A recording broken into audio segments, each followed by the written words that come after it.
বুঝলে বিদ্যাপতি, আজ আমাদের এই দূরের পাহাড়টা পেরোতেই হবে, তাহলে আমরা অনেকটা পূর্ব দিকে এগিয়ে যেতে পারব। সেই সব ঠিক আছে অজামিন, তবে আমায় একটা কথা বলো, তোমার সেই বিশেষ ঝুলি আজ তোমার কাঁধে দেখতে পাচ্ছি। তোমার এই ঝুলিতে এমন বিশেষ কি আছে? সেটা কোথায়? ঝুলি? সেই তো কোথায় যে গেল। ইস, তাড়াহুড়ো বোধহয় ফেলে রেখে এসেছি। হাসছো কেন? দরকারি জিনিস হারালে কেউ হাসে না। তাড়াহুড়োয় মস্ত ভুল হয়ে গেছে যে। বিদ্যাপতির সব দিকে লক্ষ্য, আমাকে আরো সতর্ক থাকতে হবে। কি হলো অজামিন, এত কি ভাবছো? ফিরে যাবে নাকি ঝোলা টানতে? তার কোনো প্রয়োজন নেই, তুমি তো বললে মহারাজ আমাদের সব ব্যবস্থা করে দিয়েছেন। তারপরেও যে কেন ঝুলিটা বয়ে নিয়ে চলেছি, এতে তো মহারাজকে অসম্মান করা হয়। আর তুমিও বোধহয় মনে মনে রাগ করছো, তাই ভুলে যায়নি, ইচ্ছে করে রেখে এসেছি। সত্যি অজামিন, তুমি মহারাজকে এত শ্রদ্ধা করো, সম্মান দেখাও, তবে এখন এসব কথা ভেবে লাভ নেই। এখনো অনেকটা পথ বাকি, সেই পথ কি করে অতিক্রম করব সেটা ভাবা উচিত আমাদের। ভাবছি তো বিদ্যাপতি, সারাক্ষণই ভাবছি। আমরা কিন্তু কলিঙ্গ রাজ্যের সীমানা অতিক্রম করে এসেছি। তুমি কি আরো পূর্ব দিকে যেতে চাও? অবশ্যই, নীলমাধবের সন্ধান পেতে যত দূর যেতে হয় আমি যাব, যা যা করতে হয় আমি করব। তবে এটাও সত্যি যে আমরা এতটা পথ পেরিয়ে এলাম, কিন্তু কিছু বুঝতে পারছি না। পারবেও না। নীলমাধব বলে কিছুর অস্তিত্ব থাকলে তো বলবে। এখন আমরা যেখানে এসেছি সেখানে শুধুই মৃত্যুর অস্তিত্ব, মৃত্যুর। আর সেটা তুমি একটু পরেই উপলব্ধি করবে বিদ্যাপতি। অজামিন, আমার মনে হয় আমাদের এখানে একটু বিশ্রাম নেওয়া উচিত। সৈন্যের আহারের ব্যবস্থা করো। তাই ভালো। তুমি আমি বরং গভীর জঙ্গলে আদিবাসী গ্রামে যাই। কে বলতে পারে, সেখানে হয়তো কেউ নীলমাধবের সন্ধান দিতে পারে। আদিবাসী গ্রাম? না না অজামিন, এই জঙ্গলে মানুষ থাকে নাকি? আদিবাসী গ্রাম তুমি কোথায় খুঁজে পাবে? চুপ করে বসে না থেকে খুঁজে দেখতে দোষ কি? কে বলতে পারে, প্রভু হয়তো আমাদের সঠিক পথেই চালনা করছেন। বেশ, আমি তো দেখছি তুমি নীলমাধবের সন্ধান পেতে আমার চেয়ে বেশি ব্যাকুল। চলো তাহলে দেখা যাক।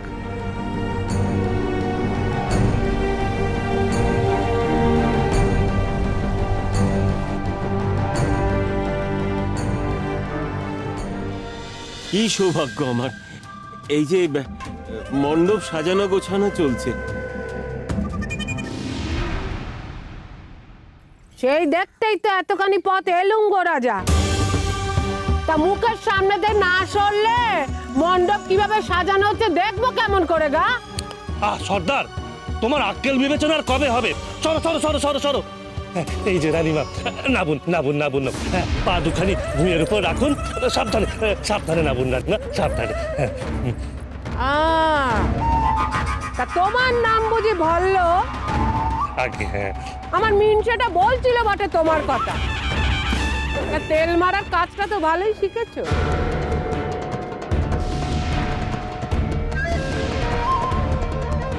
সরো দেখি বাপু, মণ্ডপ বাঁধা চাঁদার কাজ কেমন হচ্ছে একটু দেখতে দাও। হ্যাঁ গো, বরের বসার জায়গাটা বেশ বড় সড়ো করে করেছো তো? আমার বলতে কিন্তু অনেক বড় জায়গা লাগে, বুঝলে কি না? চাপ! করুন দশা, শুধু মুখে মুখে কথা, শুধু মুখে মুখে কথা। তোকে আমি কি শিখিয়ে নিয়ে এলুমলা? সৌর ঘরে এসে বেশি কথা কইবি না। তা আমার কথাগুলো কানে সেদ হয়নি নাকি? সিদিয়েছে মা। সৌর ঘরে এলেই দেখছি ছেলের বুলি ফটে। ভালোই তো গুণ করেছে তোকে তো সৌর ঘর।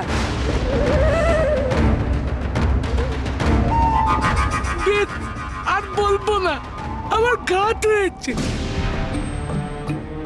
বেয়ান ঠাকুর, আপনারা রাজকুমারের জন্য একটু জল বাতাসার ওই ব্যবস্থা করেছিলাম, আপনারা যদি একটু ঘরের ভিতরে আসেন। বাতাতা বাতাতা মানে মিত্তি, আমি মিত্তি খাবো।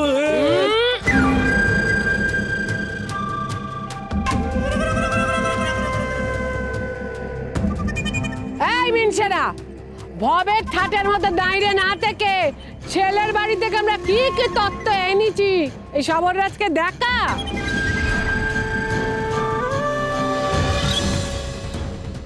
জল বাতাসার লোভে কোকিলা সুন্দরী এখানে আসেনি, কোনো কিছুর কোনো ত্রুটি রাখিনি। এই জল দাদিনি দেব দেবী হাঁ করে চেয়ে আছে, ওলা উঠে।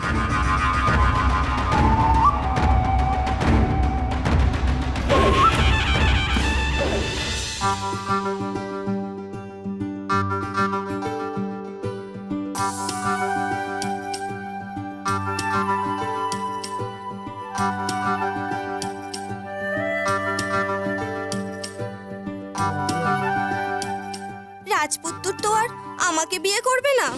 আমি কেন তাকিয়ে আছি? আমার এখানে না থাকাই ভালো।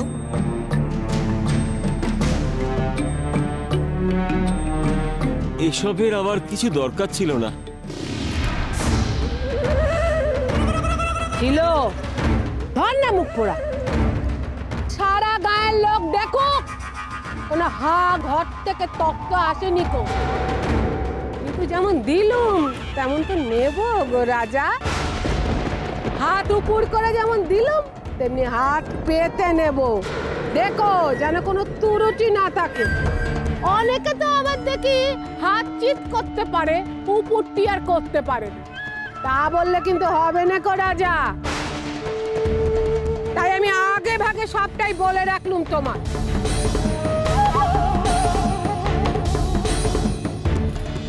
ওমা, মা ললিতাকে একটু ডাকতে বলো না মা, আমার বউকে খুব দেখতে ইচ্ছা করছে। মা মুখে নুড়ো জ্বালা দেবো আপদ কোথাকার। এত ছটপটানি কিসের লা তোর বের আগে? চল আজ ঘরে চল, তোর পিঠে যদি আমি আর চালাকার যদি না ভেঙেছি তা আমিও কোকিলা সুন্দরী না। না মা, তেলাকার দিয়ে মেরো না, খুব লাগবে।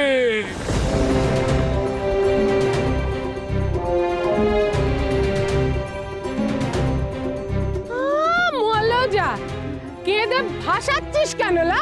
সোনা আমার, মানিক আমার, বাপ ধন আমার, বের আগে এমন করতে নেই কো বাপ। কেঁদো না বাপ, কেঁদো না। লে ও কাতলা, আমার সোনার হাতে দুটো নাড়ু দে দিনি। না, আমি নাড়ু খাবো না। দোষা খালি বায়না আর বায়না, আর মাস আমার জ্বালিয়ে খেলালা। মন্ডুক বাবা জীবনের কি কোনো সমস্যা হলো মহারানী? সমস্যা আমার কপালের হয়েছে গো ভাল্লচাঁদ। ঘরের বউ নিয়ে যাচ্ছি নাকি নিজের কপাল গাঙের জলে ভাসাতে যাচ্ছি কে জানে। হ্যাঁ গো সবররাজ, তোমার সেই দেমাকি পায়ের সুন্দরী মেয়ে গেল কোথায় গা? তাকে একটু ডাকো। মানে ললিতা আসলে রঙ্গ জানো বটে বাপু তোমরা। বিয়ের আগে সাউরি তত্ত্ব নিয়ে এলো, তাকে জল পিড়ি দেওয়া দূরের কথা, তার সামনে এসে একবার দাঁড়ালো না গা তোমার অমন ফরমদার মেয়ে। তাকে ডাকো দেখি। না না, আপনি ভুল ভাবছেন, ললিতা আসলে। কি ভুল ভাবছি গো মোহনা বউ? শাক দিয়ে আর মাছ ডাকতে এসো না বাচ্চা। তোমাদের ওই ফরমদার মেয়ে মা হারা ঘরে কোনো শিক্ষা পায়নি, সে কথা কি অস্বীকার করতে পারো? অষ্টক একবার আমার ঘরে এমন ঢিক দেব না।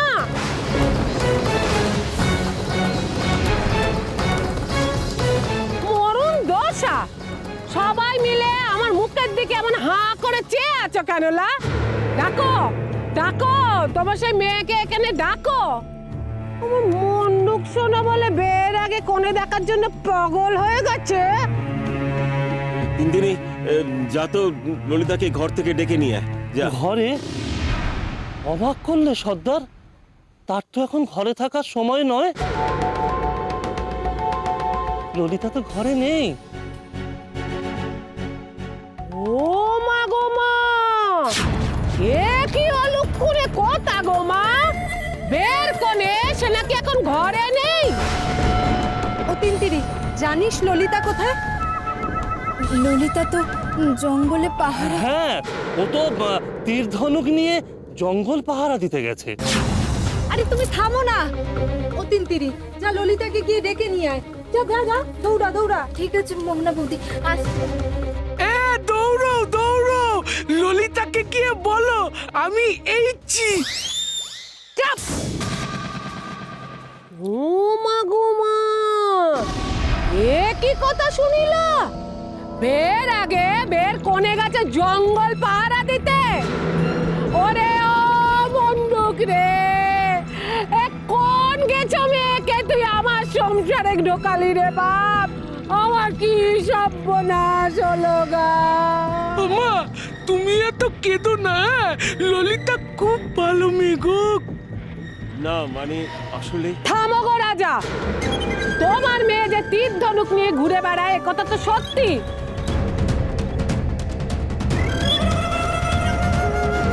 একবার আমার ছেলের নাক কেটেছে, এবার যদি আমার নাক কেটে দেয়, ও মা গো মা, আমার এমন সাদের টানা নথ কানা পড়বো কোথায়? তোমার মাথায়।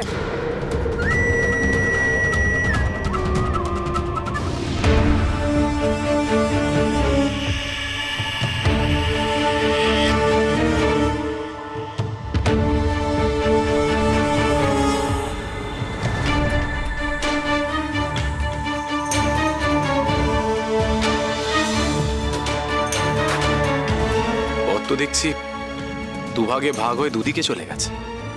তাই তো দেখছি বিদ্যাপতি। কি করা যায় বলো তো? বরং আমরা দুজন দুদিকে যাই। সেই ভালো, তুমি যাও এদিকে আর আমি যাচ্ছি এদিকে, দেখি কোনো মানুষের সন্ধান পাই কিনা। বেশ।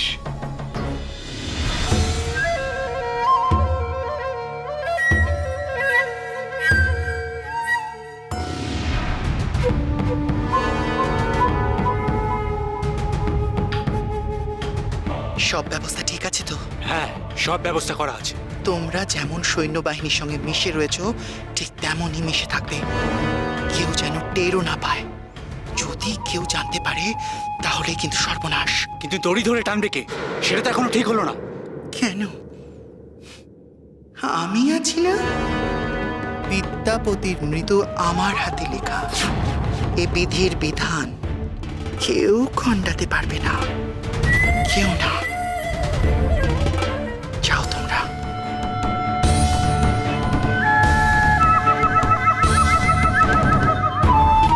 বিদ্যাপতি, তোমার জন্য আমি মৃত্যুর ফাঁদ পেতে রেখেছি। তোমাকে যে মরতেই হবে, তোমার নিস্তার নেই।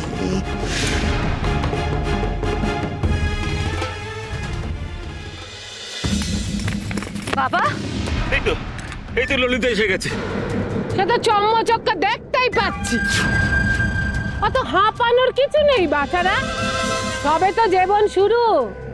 এরপর বিয়ের পর বাজার হাট, রান্না বান্না, সংসার সামলানো, কত কাজ তো করতে হবে।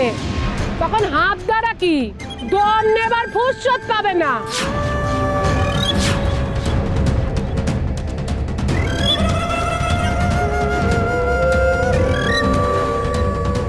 তাই অস্ত্র কার, তোমার না তোমার বাপের? আমার বাবা অস্ত্র ধরেন না। শুধু আমার বাবা কেন, এ গায়ের কোনো পুরুষই অস্ত্র ছোঁয় না। ও মা গো মা, পুরুষ মানুষ ঘর কন্যা করছে আর মেয়ে মানুষ কাঁধে তীর ধনুক নিয়ে ভেঙ্গিপনা করে বেড়াচ্ছে। এ কি সর্বনেশে কাণ্ড! আজ বাদে কাল মেয়ের বিয়ে হবে, কোথায় গায়ে হলুদ ঘষবে, তা না তীর ধনুক নিয়ে ঘুরে বেড়াচ্ছে। এ কি অনাচ্ছিষ্টি কাণ্ড! হবেই তো, হাগরের মেয়েকে ঘরে নিয়ে গেলে এই অবস্থাই হবে। এই মণ্ডপ, তোর কনেকে এবার ড্যাব ডেবিয়ে দেখে নে, এতক্ষণ তো ঠোঁট ফলাচ্ছিলি। হয়েছে শান্তি? দাদা দাদা মা দাদা দাদা হতচ্ছাড়া কাঁদছিস কেন? কোনে দেখতে চেয়েছিলি, এবার তো দেখালুম। নে বাপ, এবার তোর কান্নাটা থামা।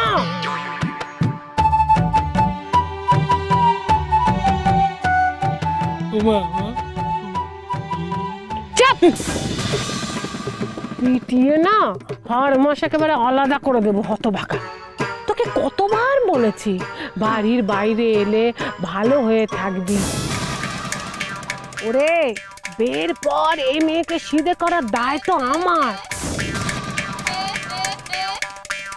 হাজার হোক রাজার মেয়ে, বেতে দেবে থবে ভালো, সেই লোভে লোভেই তো চুপ করে আছি। তুইও চুপ করে থাক।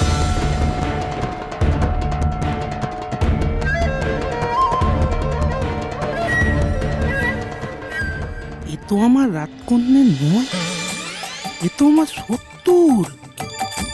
আমার নাক কেটে দিল। আমার রাতকন্যা তো অন্যজন। একে তো আমি বিয়ে করতে চাই না। বুঝতেই না। কি হলো, কথা কানে যাচ্ছে না? তোর বাপ আমার কথা না শুনলে কেমন কান ধরে ওঠবোস করাই দেখেছিস তো? এবার কি তোকেও তাই করতে হবে নাকি? বাবা কান ধরে উঠবোস করে না। চুপ করে থাকবি ভেজে বেড়ালের মতো। শোনো বাচ্চা, তোমার এই ঢিঙ্গিপনা আমার ছেলেরও পছন্দ না, আমারও পছন্দ না। শোনো বাচ্চা, নিজেকে বদলাও। এই হা ঘরে বাপের ঘরে যা করেছো তা কিন্তু সৌর ঘরে করা চলবে না।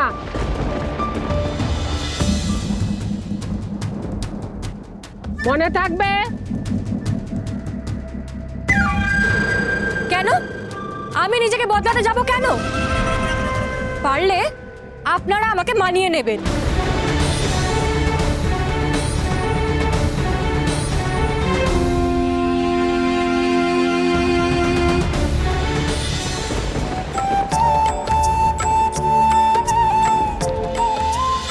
ললিতা, কি বলছিস এসব?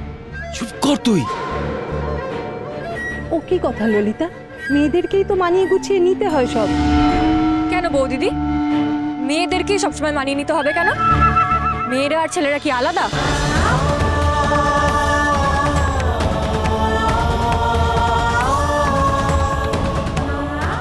দারুণ উত্তর দিয়েছে ললিতা। এমন করে যদি সবাই ভাবতো। এই যে মেয়ে, খুব যে ফটর ফটর করছো, তা আই বুড়ি হয়ে আজম্মকাল বাপের অন্ন ধ্বংস করার ইচ্ছে আছে নাকি?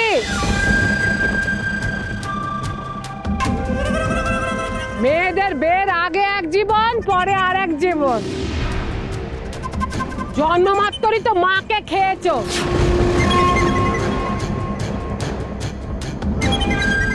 তাই এই কথাগুলো তোমার কানে কেউ সেদয়নি। ভালো ভালো, অনেক বেকালাটিকে সিধে করেছি, তোমাকেও তাই করব। সেগুলো লাঠি ছিল না, ছিল কঞ্চি, তাই আপনার হাতে সিধা হয়ে গেছে। তবে মুলি বাঁশের লাঠি সিধে করা যায় না, বরং সিধে করতে গেলে না উল্টে দুঘা খেয়ে যেতে হয়। বুঝেছেন? মা, মেয়েটা তোমায় বলে কি গো? ললিতা, কি বলছিস তুই? চুপ কর, চুপ কর। ও মা গো মা, এ কেলা বের আগে হবু শাশুড়ির মুখে মুখে চোপা করে। বে না হতেই এত, বের পরে তো হাঁসবটি দিয়ে গলা কাটবে আমার।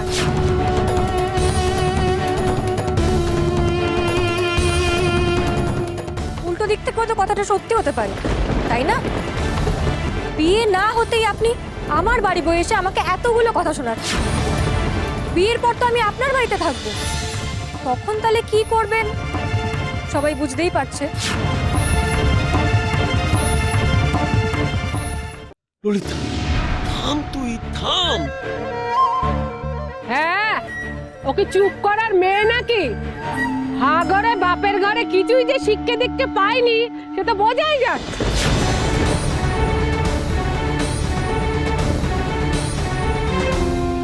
নিজের ঘরের বউকে গড়ে পিটে নিতে হয়, তাই এত মাথা ব্যথা, নাহলে এত কথা কইতে আমার বয়েই গেছে।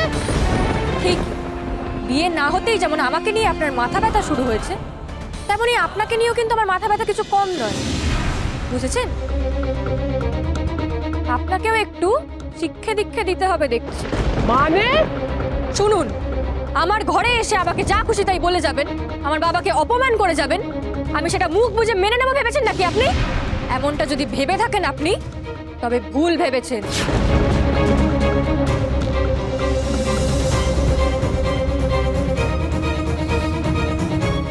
চিত হাত উপর হাতের অনেক জ্ঞানই তো আপনি বাবাকে দিলেন এতক্ষণ, তবে ঢিল মারলে যে পাটকেল খেতে হয় এটা আপনি জানেন না বুঝি? মনে রাখবেন, আপনার আর আমার সম্পর্ক শুধুমাত্র শাশুড়ি আর বৌমার নয়, কিন্তু আপনি যেমন রানী আমিও তেমন রাজকন্যা। সমানে সমানে সম্মান দেবেন, তবেই তা ফেরত পাবেন, নইলে নয়। আমাকে কেউ অসম্মান করতে এলে আমি কথা বলি না, কথা বলে আমার তীর ধনুক। ভাগরে বাপের ঘরে কিছুই যে শিক্ষে দিককে পাইনি সে তো বোঝাই যাচ্ছে। এমনটা যদি ভেবে থাকেন আপনি, তবে ভুল ভেবেছেন। মনে রাখবেন, আপনার আর আমার সম্পর্ক শুধুমাত্র শাশুড়ি আর বৌমার নয়, কিন্তু আপনি যেমন রানী আমিও তেমন রাজকন্যা। সমানে সমানে সম্মান দেবেন, তবেই তা ফেরত পাবেন, নইলে নয়। আমাকে কেউ অসম্মান করতে এলে আমি কথা বলি না, কথা বলে আমার তীর ধনুক।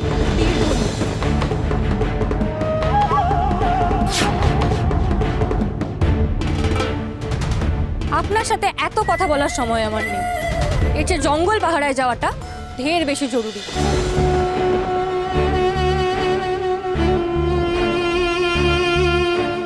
আর হ্যাঁ, আমি কিন্তু বিয়ের পরেও জঙ্গল পাহারা দেব।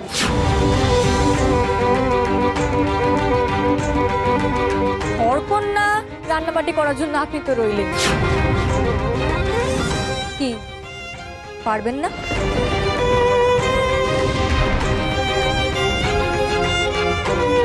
তিনতিরি, আমি পাহারায় যাচ্ছি। এর পরেও যদি কেউ আমার বাবাকে অপমানজনক কথা বলে, তাকে ভালোবেসে সারা জীবনের জন্য এখানে আটকে রাখি।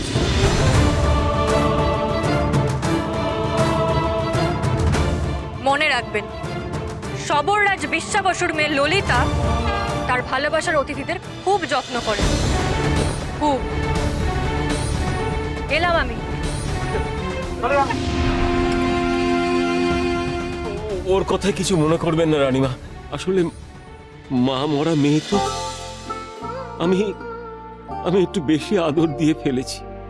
আপনি আপনার মতো করে নিশ্চয়ই শাসন করবেন, নিশ্চয়ই করবেন। মরণ দশা! মণ্ডপ, চল চল এখান থেকে। ওমা, চলো চলো চলো, পালাই, চলো, দৌড়ে দৌড়ে পালাই, চলো। এখানে আর এক মুহূর্ত নয়। এগুলো নিয়ে হাঁ করে দাঁড়িয়ে আছিস কেন? লা রাখ।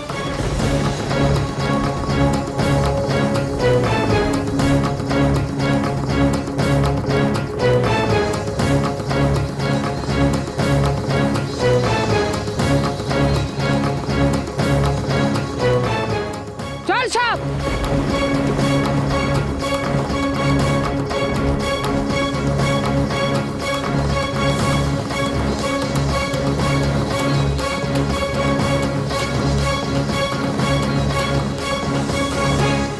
কাজটা কিন্তু ভালো হলো না সর্দার,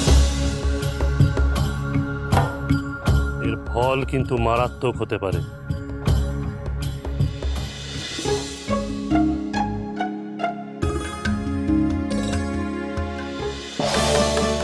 এ কি, তুমি এখানে? সখী, ও সখী, ওই কোকিলা সুন্দরীকে তো জব্বর জবাবখান দিলে। খুব মজা পেয়েছো তুমি, তাই না? ও মা, মজা পাবো না? বেটা ভাবুক, এটাই তো চাইছিলাম। তুমি আরেকটু কষ্ট করে বলে দিলেই পারতে এ বিয়েটা তুমি করবে না, কিছুতেই না। তোমার সেই আশায় ছাই কানাই। বিয়েটা হবেই। আমি কোকিলা সুন্দরীকে জব্দ করতে চেয়েছি, আমার বাবাকে নয়। এই বিয়েটা যদি না হয় তাহলে আমার বাবা বিপদে পড়বে। সেটা আমি কখনোই হতে দেবো না কানাই, কখনোই নয়।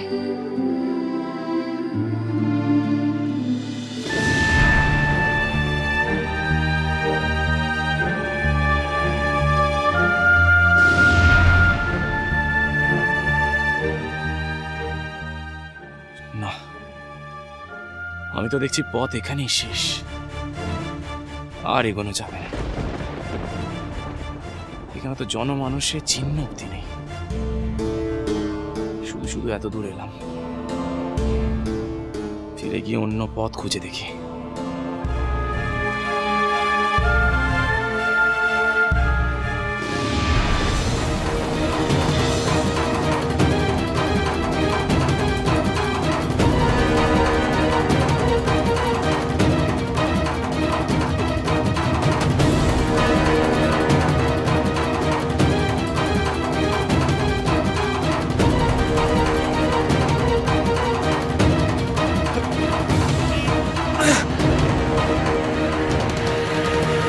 অজামিল, অজামিল, কেউ আছো?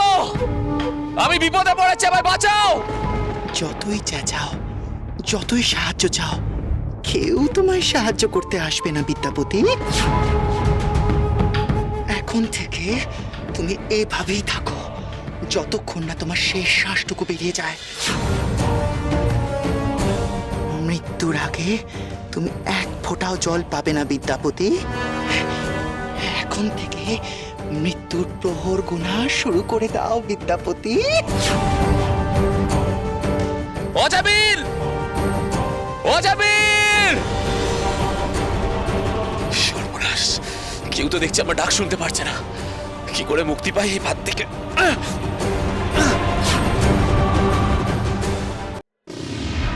মহারাজ, মহারাজ ইন্দ্রদুম্ন,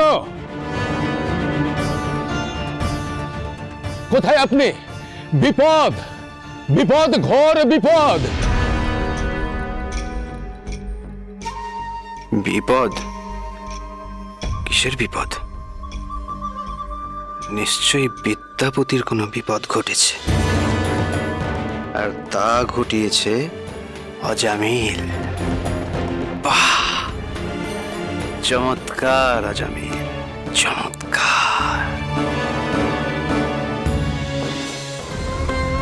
মহারাজ, মহা সর্বনাশ ঘটতে চলেছে, মহা সর্বনাশ।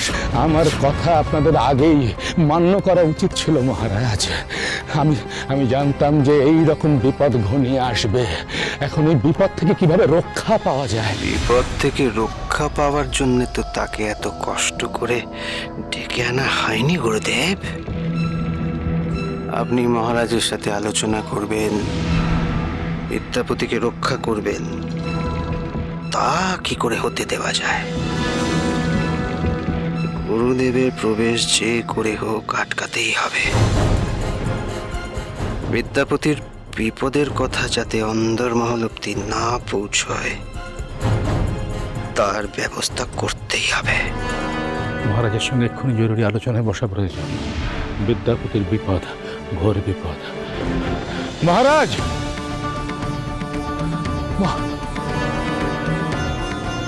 প্রণাম গুরুদেব।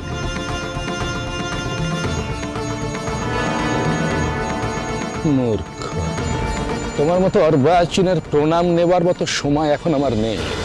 অত্যন্ত জরুরি আলোচনায় বসতে হবে এক্ষুনি মহারাজের সঙ্গে। আলোচনা করবেন মহারাজের সাথে? কিন্তু তা কি করে সম্ভব গুরুদেব? আপনি যা বলার আমাকে বলুন, বলুন না কি বলার আছে। বলবো মানে আলোচনা করব তোমার সঙ্গে। চন্দ্রকেতু,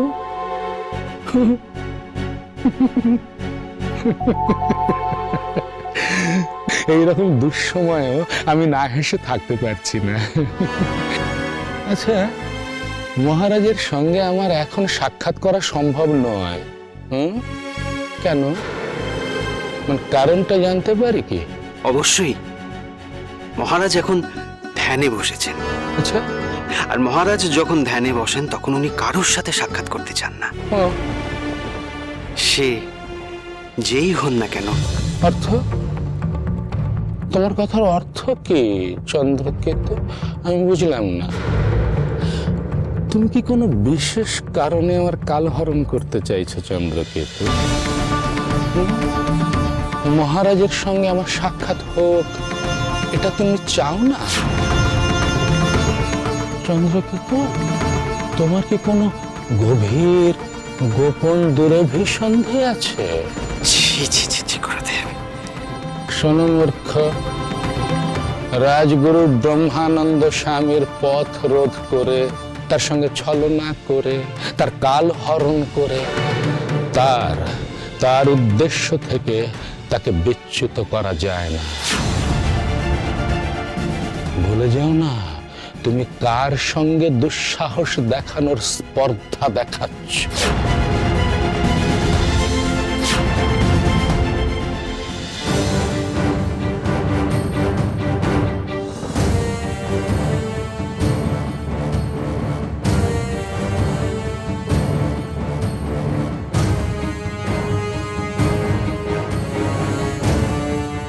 সারা দেহের রক্ত এসে মাথায় জড়ো হচ্ছে, অসহ্য যন্ত্রণা হচ্ছে মাথায়। এভাবে বেশিক্ষণ ঝুললে বাঁচবো না। যেভাবেই হোক আমাকে এই জাল থেকে বেরোতেই হবে। অজামিল, অজামিল বন্ধু বাঁচাও! বন্ধু? বন্ধুকৃত তো করছি, প্রকৃত বন্ধুর তো এটাই কাজ। তোমার দেহের মধ্যে যে অন্তর আত্মাটা ছটফট করছে, তাকে আমি মুক্তি দিতে চাই চিরতরে।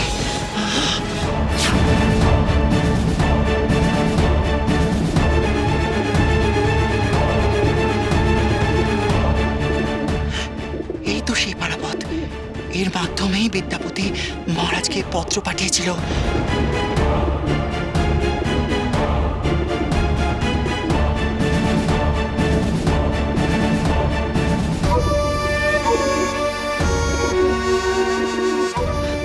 নিশ্চয়ই মহারাজ উত্তর পাঠিয়েছেন। দেখতে হবে মহারাজ কি উত্তর পাঠিয়েছেন। আপনি আমাকে ভুল বুঝছেন গুরুদেব। হ্যাঁ, আমি কালক্ষেপ করছি, তবে তার অর্থ এই না যে আমি আপনার সাথে মহারাজের সাক্ষাতে বাধা দিতে চাইছি। আমি যা করছি আমার স্ত্রীর কারণে করছি গুরুদেব। স্ত্রীর কারণ? অর্থ না, তোমার এই কথার অর্থ কি চন্দ্রকেতু? তবে সত্যিটাই বলি গুরুদেব, আমি আমার পূর্ণ গর্ভা স্ত্রীকে নিয়ে খুবই চিন্তিত। তার প্রসবের দিন যত এগিয়ে আসছে, তার মধ্যে নানা দুর্লক্ষণ দেখা যাচ্ছে। তাই বলছিলাম, আপনি যদি এখন একবার গিয়ে ওকে দেখে একটা গণনা করেন গুরুদেব। চন্দ্রকেতু, তোমার স্ত্রীর স্বভাব চরিত্র সম্পর্কে গণনা আমার বহু পূর্বেই করা আছে। তোমরা যথার্থই রাজ্যটক। তোমার স্ত্রী তারা অত্যন্ত খল প্রকৃতির এক নারী। খল, ঈর্ষাপরায়ণ, দুর্বিনীতা এবং লোভী। এসব আপনি কি বলছেন গুরুদেব? যথার্থই বলছি চন্দ্রকেতু। তুমি জানো ব্রহ্মানন্দ স্বামী কখনো মিথ্যা বাক্য উচ্চারণ করে না। চন্দ্রকেতু, আর আমাকে কটু কথা বলতে বাধ্য করো না। আর জেনে রেখো, তোমার স্ত্রী তারা, তিনি অত্যন্ত হীন মানসিকতার এক রমণী। কাজে তার গর্ভধারণ কালে নানা রকমের দুর্লক্ষণ ঘটবে, এ তো স্বাভাবিক। কাজে তা নিয়ে ভেবে ভেবে তুমি বৃথা সময় নষ্ট করো না চন্দ্রকেতু। যাই হোক, এখন পথ ছাড়ো। আমাকে এক্ষুনি মহারাজের সঙ্গে সাক্ষাৎ করতে হবে, এক্ষুনি, অত্যন্ত অত্যন্ত জরুরি প্রয়োজন। বিদ্যাপতির প্রাণ সংশয় হয়েছে। সে কি? একেবারে মৃত্যু ভয়। আমি গণনা করে দেখেছি, যদি এক্ষুনি কেউ তার সাহায্যে না যায় তাহলে তার চরম বিপদ চন্দ্রকেতু। না না না না, এই কি বলছেন আপনি গুরুদেব? বিদ্যাপতির প্রাণ সংশয়? না না, এই কথা যখন আমার কানে এসেছে তখন আমাকে তো কিছু একটা করতেই হবে। আমাকে এক্ষুনি কিছু একটা করতে হবে বিদ্যাপতির প্রাণ রক্ষা করার জন্য। গুরুদেব, আমি এক্ষুনি প্রাসাদ থেকে সৈন্য নিয়ে গিয়ে বিদ্যাপতির প্রাণ রক্ষা করার চেষ্টা করছি গুরুদেব। আমাকে যেতেই হবে গুরুদেব। তুমি যাবে বিদ্যাপতির প্রাণ রক্ষার? বেশ, তাহলে যাও তুমি, কিন্তু যাবার আগে মহারাজের অনুমতি নিয়ে যেও। কিন্তু ততক্ষণে যদি দেরি হয়ে যায় গুরুদেব, আমি বলতে চাইছি এই দেরির কারণে বিদ্যাপতি যদি সত্যি কোনো প্রাণ সংশয় হয়, সেই দায় কি আপনি আপনার কাঁধে নিতে পারবেন গুরুদেব? আপনি বলুন, আপনি কি নিতে পারবেন? আমি বলছি আপনি ফিরে যান গুরুদেব, তাতেই সবার মঙ্গল। আপনি বরং গিয়ে গণনায় বসুন, দেখুন আমাদের পরিবারে কুমার কবে আসছে। আমাকে আজ্ঞা দিন গুরুদেব। বেশ, তবে তাই হোক, তুমি যাও।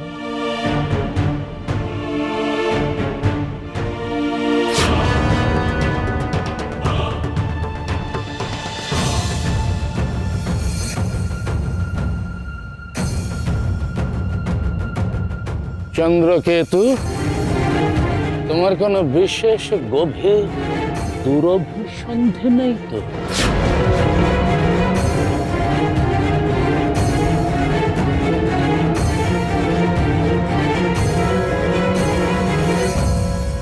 गुरु ब्रह्मा गुरु विष्णु गुरुदेव महेश्वरा गुरु साक्षात् परम ब्रह्म तस्मै श्री गुरुवे नमः। গুরুদেবের সামনে মিথ্যে কথা বলার দুঃসাহস যেন আমার জন্ম জন্মান্তরেও না হয় গুরুদেব। জয়স্তু।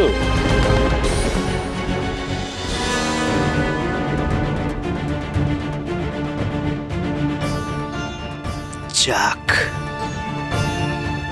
অনেক কষ্টে গুরুদেবকে ফিরিয়ে দেওয়া গেছে। অভিনয়টা মন্দ করি না। এইবার বিদ্যাপতির মৃত্যু। চন্দ্রকেতু,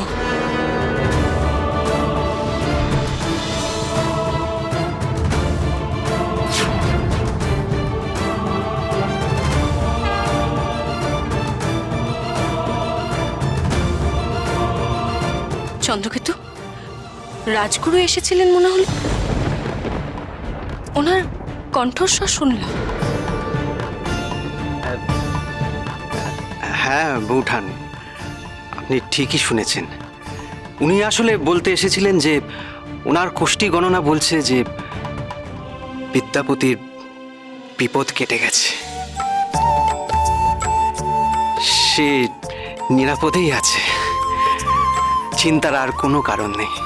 যাক গঙ্গিচা, আমার বুক থেকে একটা পাথর নেমে গেল। কি যে দুশ্চিন্তায় ছিলাম। এ তো খুব ভালো খবর। প্রভু আমার বিদ্যাপতিকে রক্ষা করছেন।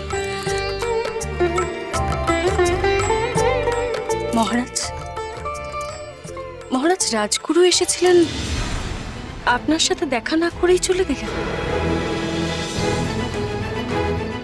এরকম তো কখনো হয় না। তাহলে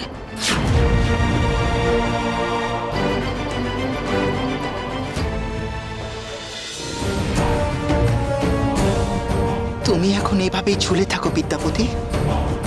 আমি দেখি পারাবত কি খবর নিয়ে এলো।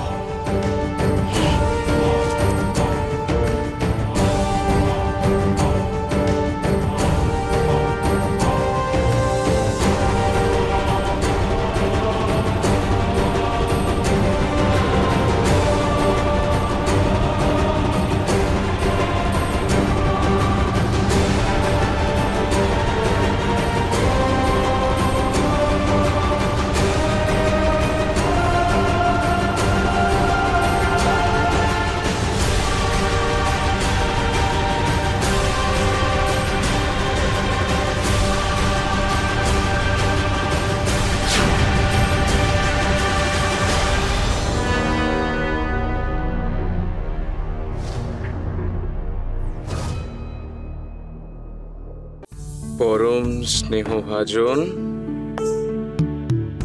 বিদ্যাপতি সমীপেষু।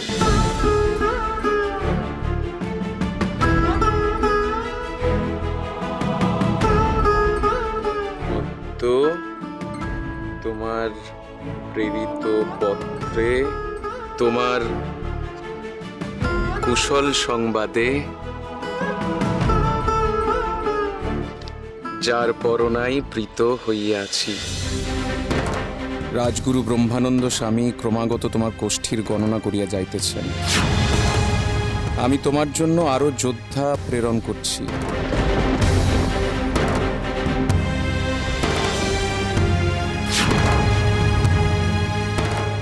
সাথে শতজন বুদ্ধিমান গুপ্তচর।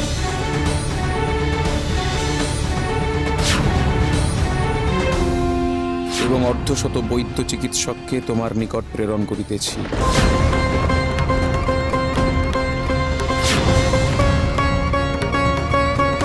সৈন্য ও বৈদ্যে ভয় নেই, কিন্তু 100 জন গুপ্তচর আসছে। আমাকে তো তারা ধরে ফেলতে পারে। মহারাজ, আসল কথাটাই তো লিখলেন না। ওকে বলুন ও যেন মহামৃত্যুঞ্জয় কবচটি না খোলে।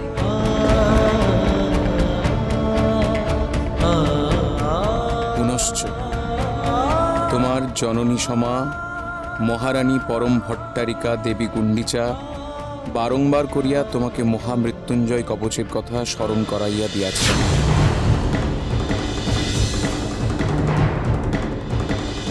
এ হলো মহামৃত্যুঞ্জয় কবচ। রাজগুরুই আমাকে দিয়েছিলেন। এই কবচ তোমার সাথে থাকলে কোনো বিপদ কেন, মৃত্যু তোমার স্পর্শ করতে পারে। কদাপি কবচটি খুলিও না, সর্বদা সঙ্গে রাখিও। জানিবে ওই কবচই তোমার মাতৃ আশীর্বাদ, ওই কবচই তোমার শক্তি। প্রীতি সম্ভাষণ নিয়েও অলমিতি শ্রী শ্রীযুক্ত পরম ভট্টারক অবন্তিকেশ্বরী মহারাজ ইন্দ্রদুম্ন।